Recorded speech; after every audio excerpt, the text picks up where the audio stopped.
Every so often you find a glorious shortcut that can save you both time and money. And we got one right here. So if, like me, you're looking to replace the rusty fuel tank straps on your Z3, but you don't want the hassle of having to lower the rear subframe, rear suspension assembly, then you need to see this.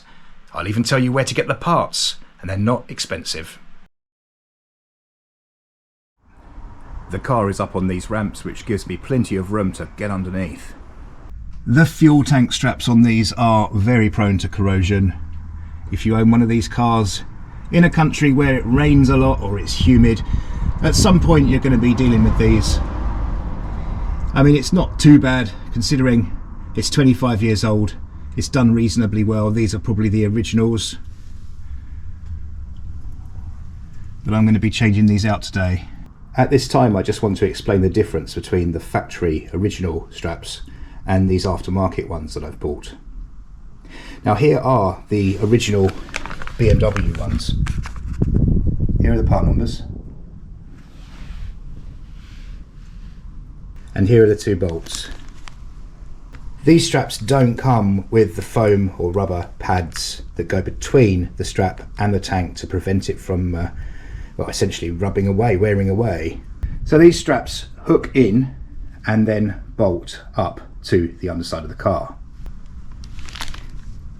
But the rear axle is in the way, and because of that you can't hook that in and fit these and get them in there. It's a problem, and I'm not really feeling like removing my rear axle or lowering it right now. But there is a solution, and if you go on to zroadster.org and you look up the username Mazza, well, he has come up with a solution. Look at these beauties. So we've got 2-piece tank straps, complete with this foam. Goes between the tank and the strap. These are really sturdy. I'm really impressed with the quality of these.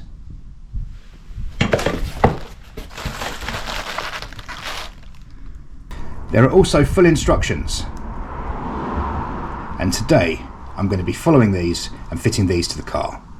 We're working on the left hand side of the car. I've made sure that I've run the fuel level really low, so it's on about 1/4, so the tank's not going to be heavy. Remove this wire from this clip here, and we now need to loosen this 13mm bolt. My biggest worry here was that that was going to just snap off in there, which would have been a bloody awful start to the job, but it's come undone. There we go, beautiful. There's a lot of rust and a lot of bits that could fall down, so I'm wearing safety goggles, even though I look absolutely ridiculous in them.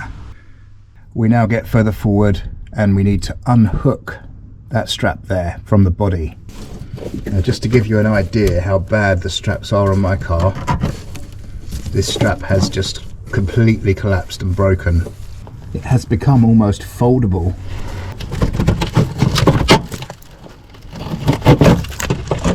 And that makes it rather easier to remove. Just look at the state of that. There's nothing left of it. You can see why these needed doing, can't you? And here you can see the replacement. So 2-piece, and then ultimately this will bolt on here. Built-in foam pad. You can see here that if I had used the original BMW straps, had I removed the rear axle, or at least lowered it, I'd have been faced with needing to source something to replace these sorry things. There's no way they would have gone again. And the next thing we do is we hook that little plate under there. I then feed this through, and we can then move the plate round and bolt that up. Probably going to need 2 hands for this, so I'll have to put you down for a minute. That little plate is just hinged round and pushed over the 2 bolts or studs that are built into that strap, and now there's a little washer and nut to go over those. This really is a great setup. Very, very well thought out. And now just a case of tightening these.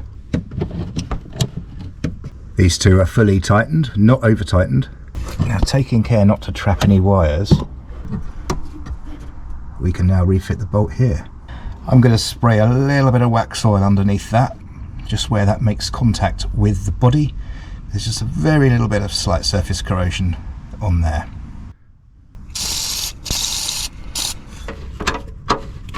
And then I just put this cable tie through here. Now this all came with it, everything's been considered here. And then we just tighten this cable tie here to secure this wire. The installation of the left fuel tank strap is complete. Very neat job. And just a final spray of wax oil. Time to go to the other side and do the right hand one. We are now on the right hand side of the car. So firstly, we remove the wire in from this clip and then undo this bolt. Once again, really important to ensure the socket is really well seated onto this, because it's pretty crusty and we want to maximize the chances of getting this undone without it breaking off or rounding off. It's difficult to soak this because obviously gravity is working against you. Anything we spray at it's just going to fall down, but I guess in theory you could. But let's just see how this goes. Well, it's turning. It's either about to snap off, as sometimes they do. No, it's undoing. That's beautiful. In fact, once it's initially loosened, you can just undo it like this. It's fully compliant. I hate fighting these nuts and bolts on old cars. I think I got a bit spoilt working for dealers where you have largely new vehicles. So that's free. Now, according to the instructions, there is the need to cut this one somewhere. It hooks up in there. Now, I'm really getting the feeling with this job that it almost works in your favour if the original straps have completely disintegrated, because you can just sort of pull it all off and it just falls to pieces. This side, however, isn't quite as bad where I want it to be bad, like here. So I am going to have to cut this. It's important to protect the tank. Tank's plastic, we don't want to damage the tank. I could get an angle grinder on this, but I am worried about the tank. Also worried about sparks. I do get a bit of a fuel smell from this car.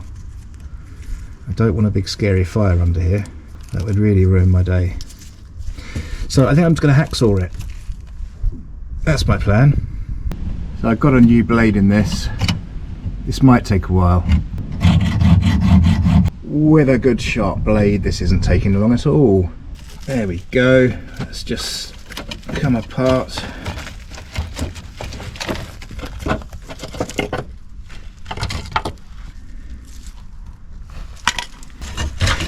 Gotta get this out somehow. Okay, so this does come out. It's a bit of a struggle. I can kind of see how this would be easier if the vehicle was actually jacked up so the wheels were hanging, so you've got additional clearance between these lower arms and the underside of the car. But it is possible. You have to just kind of manipulate it. Be careful not to damage any wires on the sharp edges. I kind of pushed the fuel tank up a little bit because it did want to lower slightly when this strap's removed.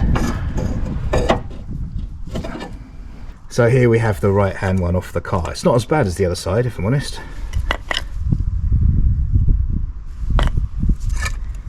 If it wasn't for the aesthetics of it, it probably could have stayed on there a bit longer. But there's no point in just doing one, is there? There's one little bit of rust I've noticed while I'm under here that I don't like the look of.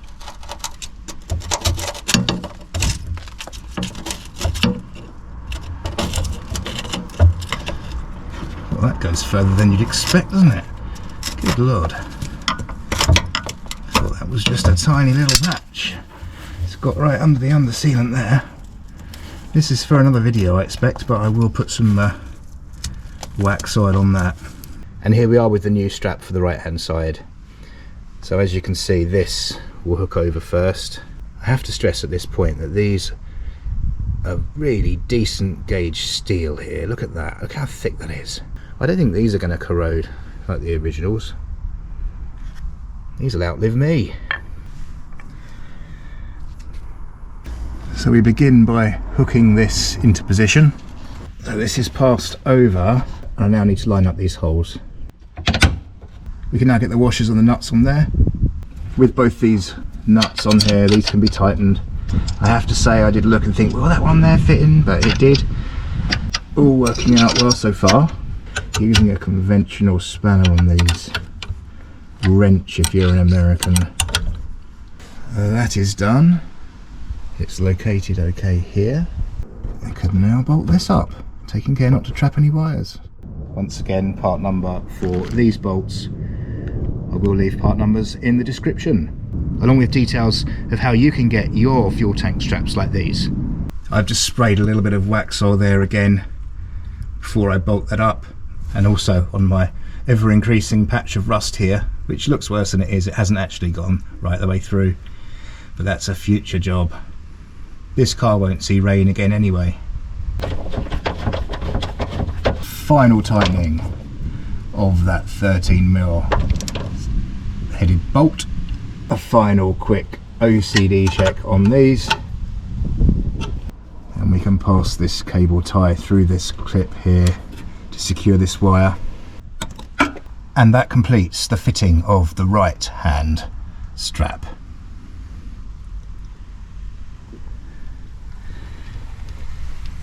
That is it, all done.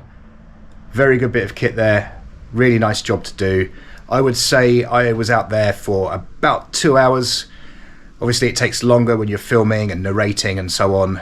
It extends the time of any job you do, but really well designed fuel tank straps there. Massive thank you to Mazza from zroadster.org for designing and creating these. They really are a game changer. I'll leave links below, because no doubt after watching this, if you need fuel tank straps, you'll be wanting some like this too, because I can't see why anybody would want the genuine original ones when it would be such a performance to fit them. I'll probably put those genuine ones on eBay because there's not a lot of point in having them. I know that availability of those has been patchy over the years, and whilst they're currently available from dealers, that might not always be the case. They may go obsolete, so someone may benefit from them. So that's it for this one. I'll see you again in another video very soon. Meantime, thank you very much for watching, and goodbye.